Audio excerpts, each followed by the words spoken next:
Alright, let's dive into this.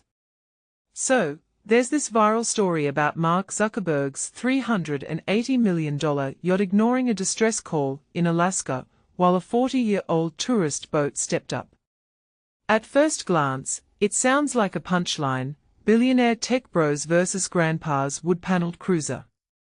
But wait, let's not just laugh this off.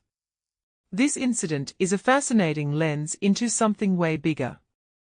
Let me explain why. First off, imagine the scene, a 21-foot skiff stranded in Alaskan waters. The Coast Guard radios for help, and Zuckerberg's state-of-the-art mega-yacht, Launchpad, is literally closer. But radio silence. Meanwhile, the Wilderness Legacy, a boat that looks like it time-traveled from the 1800s, swoops in like a hero. Passengers on the rescue boat even booed when they realized the yacht didn't help. I mean, who could blame them? It's the maritime version of a rich kid skips charity gala headline. But here's where I start side-eyeing the narrative. The yacht's team claims they didn't respond because the skiff wasn't in distress, and they were on a different radio channel. Okay, sure. Let's unpack that. Now, the SOLAS Treaty, this 1914 maritime law born after the Titanic disaster, says any ship that hears a distress call must help. No IFS, ANS, or we were on a different Wi-Fi network.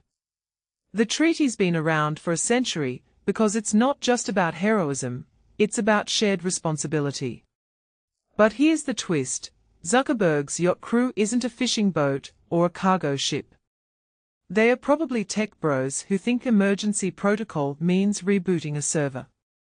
And this isn't just about them, it's symbolic of a tech elite mindset that prioritizes innovation over humanity. Like, we are busy coding the metaverse, Grandpa.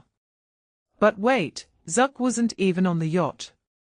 His spokesperson said he and his family were ashore.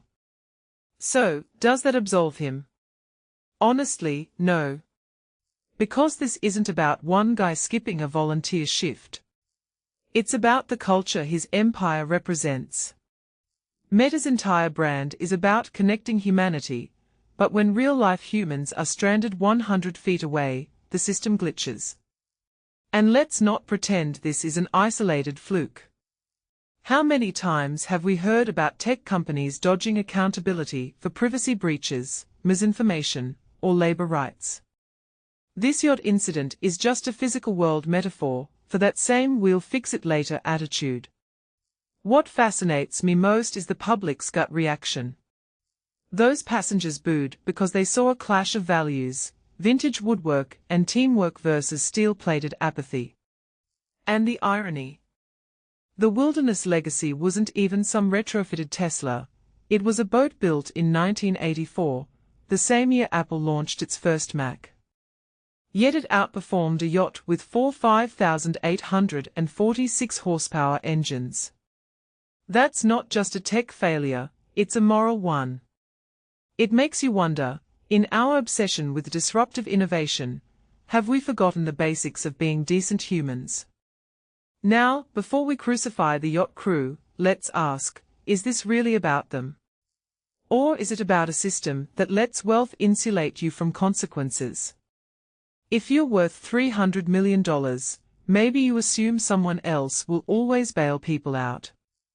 But here's the kicker, the Coast Guard didn't ask the Wilderness Legacy to help. The crew volunteered. That's the difference between obligation and empathy. And maybe that's the real story here. Not Zuck's yacht failed, but ordinary people still show up when it counts. So, what's the takeaway? This wasn't just a quirky Alaska tale.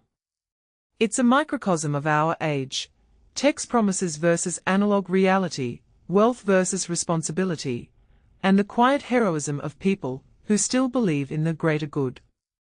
And honestly, if this incident sparks even one billionaire to reprogram their moral code, that's worth more than any viral post. But I'm curious, do you think this was a simple miscommunication, or does it reveal something deeper about the tech elite's disconnect? Let me know in the comments.